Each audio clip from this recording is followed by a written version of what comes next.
യാവൽ പര്യന്തം മായാ സംവൃതം ലോകമൂർത്താൽ താവൽ പര്യന്തമറിയാവല്ലഭവത്തത്വം സത്സംഗം കൊണ്ടു ലഭിച്ചീടിന ഭക്തിയോടും തുൽസേവരാധന്മാരാ മനുഷ്യർ മെല്ലെ മെല്ലെ തുന്മായാരചിതമാം സംസാരപാരവാരം തന്മറുകരേറിണുന്നൊരു കാലം കൊണ്ടേ തൊൾജ്ഞാനപരന്മാരാ മനുഷ്യജനങ്ങൾക്കുള്ള ജ്ഞാനം നീക്കുവോരു സൽഗുരു ലഭിച്ചിടും. സൽഗുരുവരങ്ങളിൽ അൻപോട് വാക്യജ്ഞാനം ഉൾക്കാമ്പിൽ ഉദിച്ചിടും. തൊൽപ്രസാദത്താലപ്പോൾ കർമ്മബന്ധത്തിങ്കൽ നിന്നാശു വേർപെട്ടു ഭവൻ ചിന്മയ പദത്തിലാഹം തലയിച്ചിടും. തൊൽഭക്തി വിഹീനന്മാരായുള്ള ജനങ്ങൾക്ക് കൽപ്പകോടികൾ കൊണ്ട് സിദ്ധിക്കയുമില്ലല്ലോ.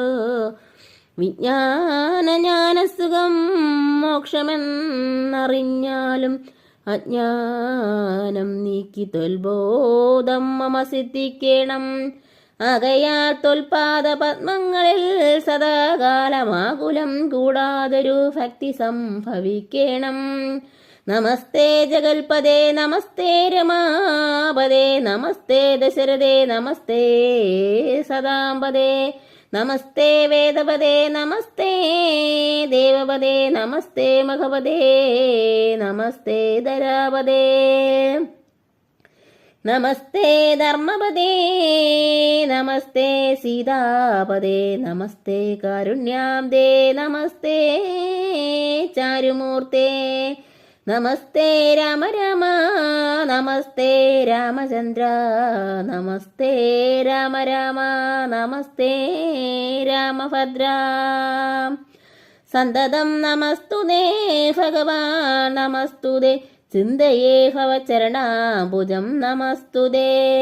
സ്വർഗതിക്കായിട്ടെന്നാൽ സഞ്ചിതമായ പുണ്യമൊക്കെ നിൻ ബാണത്തിനു ലക്ഷ്യമാ ഭവിക്കണം എന്നതു കേട്ടു തെളിഞ്ഞ നേരം ജഗന്നാഥൻ മന്ദഹാസവും ചെയ്തു ഭാർഗവനോട് ചൊന്ന സന്തോഷം പ്രാപിച്ചേ ഞാൻ നിന്തിരുവടിയുള്ള എന്തോന്ന് ചിന്തിച്ചതെന്നാൽ അവയെല്ലാം തന്നെ പ്രീതി കൈക്കൊണ്ടു ജമദഗ്ന പുത്രനും അപ്പോൾ സാദരം ദശരഥ പുത്രനോടരുൾ ചെയ്തു. ഏതാനും അനുഗ്രഹമുണ്ടെനിക്ക് ഉണ്ടെന്നെ കുറിച്ചെങ്കിൽ പാദഭക്തന്മാരിലും പാദപത്മങ്ങൾ